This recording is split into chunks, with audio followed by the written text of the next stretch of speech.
Friends, ये 3D chapter lecture 4 का part 2 है।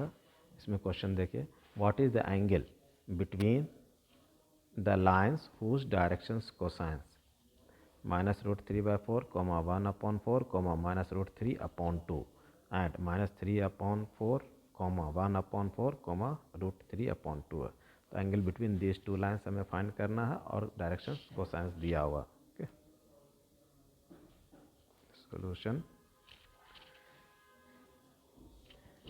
ये आ जाएगा आपका।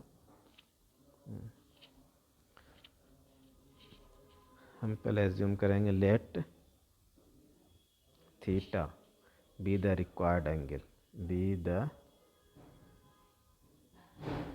Required angle. अच्छा, डायरेक्शंस कोसाइंस को हम ले लेंगे L1, M1 और N1 ले लेंगे, और यहाँ ले लेंगे हम दैट इज़ L2, M2 और N2 ले लेंगे। ओके, ये आ गया डायरेक्शन कोसाइंस। तो इसमें angle between the two lines in terms of cosine, directions cosines का फार्मूला हो जाता है आपका that is cos theta is equal to L1 L2 plus M1 M2 plus N1 N2 आ जाएगा। Now which is equal to, ये आ जाएगा L1 आ जाएगा -√3/4 और इंटू L2 आ जाएगा -√3/4 आ जाएगा प्लस M1 आ जाएगा दैट इज़ 1/4 और इंटू 1/4 आ जाएगा प्लस -√3/2 और इंटू √3/2 ये आ गया।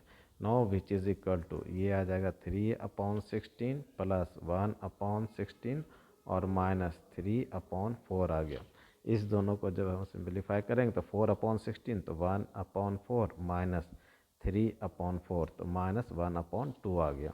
तो cos theta is equal to आ गया that is -1/2, that is minus, इसको लिख सकते हैं हम cos 60 इज इक्वल टू 1/2 होता है। ओके, अब इसको हम लिख सकते हैं that is cos 180 minus 60 which is equal to cos 120 आ गया।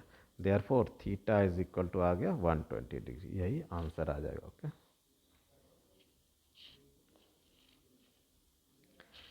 सेकेंड क्वेश्चन है find the projection of the line joining.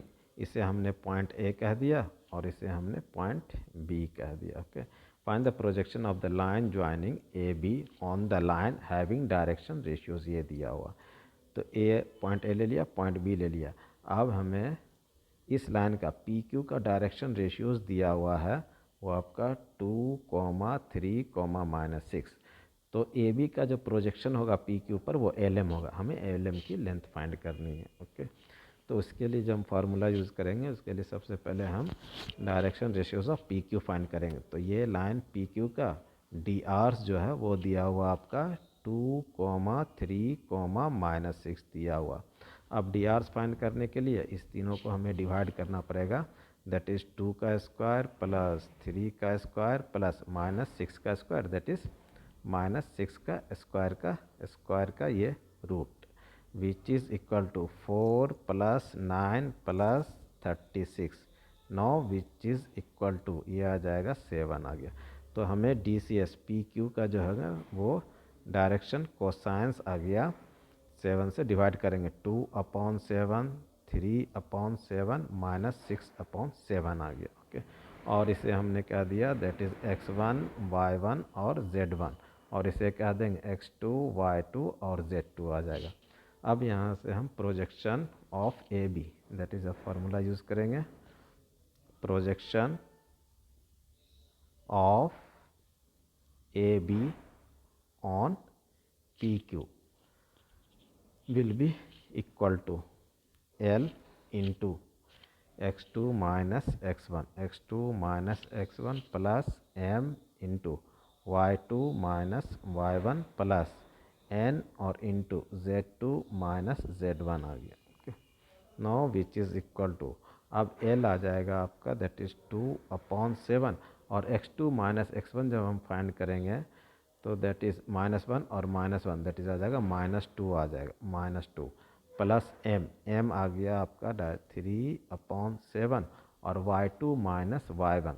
Okay, 4 minus 2 ये आ जाएगा आपका 2 आ जाएगा, ओके, प्लस अब n आ जाएगा, एल एम एन यहाँ से आएगा डायरेक्शन कोसाइन से, तो ये आ जाएगा -6/7 z2 माइनस z1, 2 माइनस 3 ये आ जाएगा -1 आ जाएगा, दैट इज 2 माइनस 3 -1 आ गया, okay.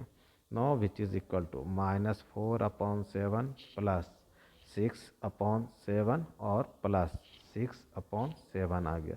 Now which is equal to 12 और ये आ जाएगा -4, 8/7 आ गया, यही इसका प्रोजेक्शन आ जाएगा, ओके, ये आंसर आ गया प्रोजेक्शन। नेक्स्ट क्वेश्चन है आपका, reduce the equation of the plane this to the normal form and hence find the length of the perpendicular drawn from the origin to the plane। तो normal form का जो equation होता है ना plane का, that is n cap is equal to p. तो इस form में लाने के बाद हम पी को कहेंगे distance from the origin to the plane आ जाएगा, और ये आ जाएगा unit vector, normal unit vector to the plane. तो इसके लिए सबसे पहले सॉल्यूशन, गिवन प्लेन हमारा है x plus 2y minus 2z is equal to ये 9 कह दिया, ओके। अब यहाँ पे हम डिवाइड करेंगे, okay, that is dividing both sides by, ये ले लेंगे 1 x का कोफिशिएंट 1 का स्क्वायर प्लस y के कोफिशिएंट 2 का स्क्वायर और प्लस -2 का स्क्वायर, ओके, दैट इज -2 का स्क्वायर, ओके। ये आ जाएगा आपका 1 + 4 + 4 ये 9 आ गया, तो ये 3 आ गया। 3 से हम दोनों साइड डिवाइड देंगे तो x/3 प्लस 2y/3 और ये आ जाएगा -2z/3 इज इक्वल टू 9/3, ये आ गया।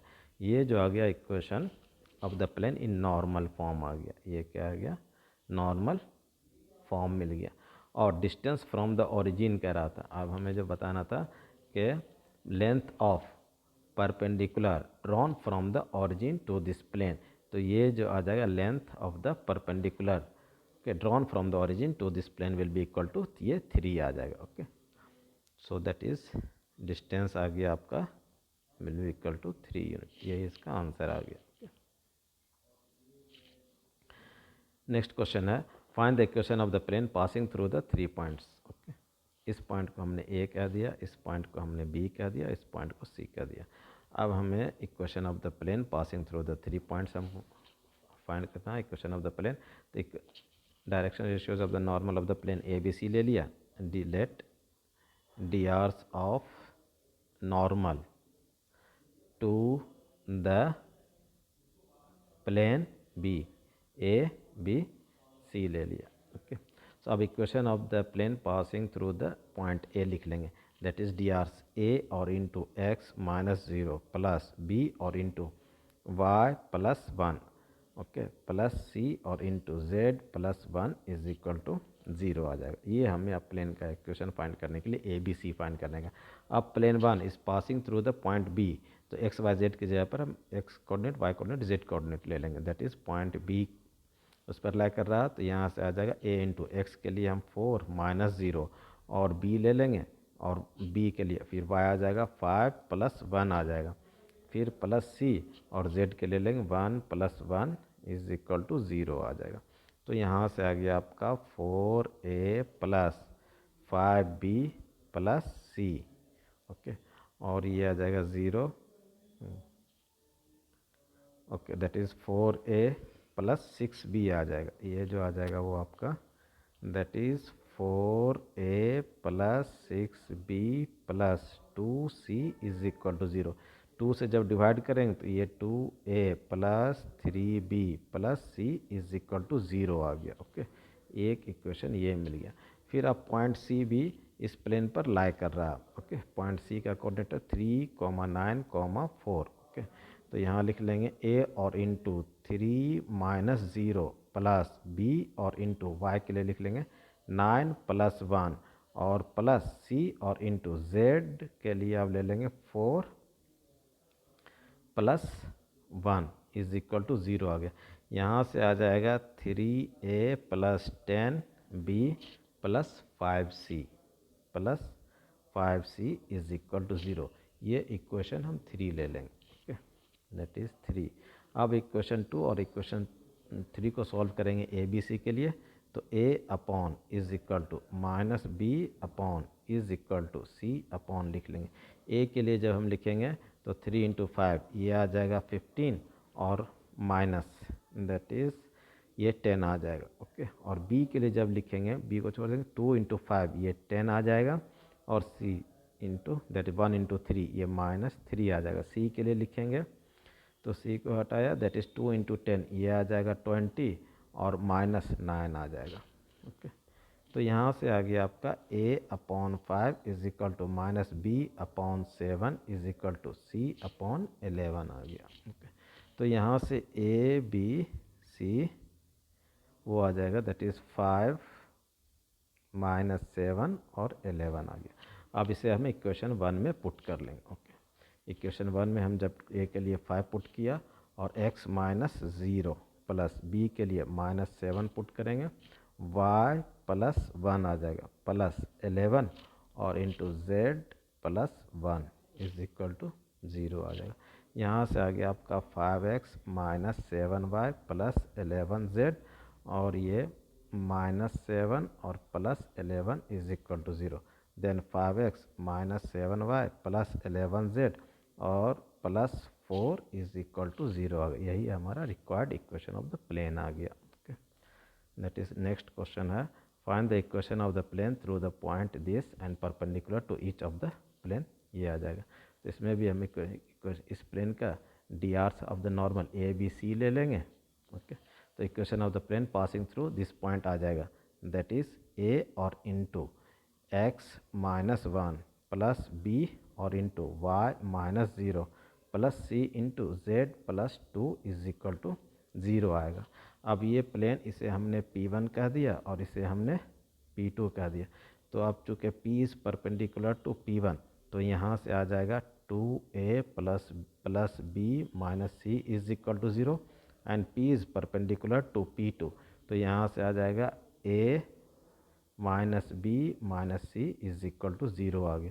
तो यहाँ से आ गया a अपॉन माइनस बी और upon is equal to c upon ये आ जाएगा। तो ये आ गया -1 और -1 आ जाएगा, ओके। फिर b के लिए आ जाएगा आपका, b को -2 और +1 आ जाएगा। c के लिए आ जाएगा -2 और ये आ जाएगा -1 आ जाएगा, ओके। तो यहाँ से आ जाएगा that is a upon -2 is equal to -b upon -1 is equal to c अपॉन -3। माइनस साइन से मल्टीप्लाई करेंगे तो a is to b is to c, ये आ जाएगा माइनस साइन से मल्टीप्लाई करो तो ये 2 इज़ टू 1 आ जाएगा और ये 3 आ गया, 2 इज़ टू दैट इज़ -1 आ जाएगा, -1 और ये आ गया, ओके, जस्ट बी। तो अब required equation of the plane आ गया, ए बी सी हमने फाइंड कर लिया। अब ए के लिए हम पुट कर लेंगे, दैट इज़ 2 और इंटू एक्स -1, बी के लिए पुट करेंगे -1, वाई -0 प्लस सी के लिए पुट करेंगे 3 और into Z plus 2 is equal to 0 आ जाएगा। तो यहाँ से आ गया 2x minus y plus 3z -2 और प्लस 6 इज इक्वल टू 0 आ जाएगा। यहाँ से आ गया 2x minus y plus 3z plus 4 is equal to 0, यही हमारा आंसर आ गया, ओके।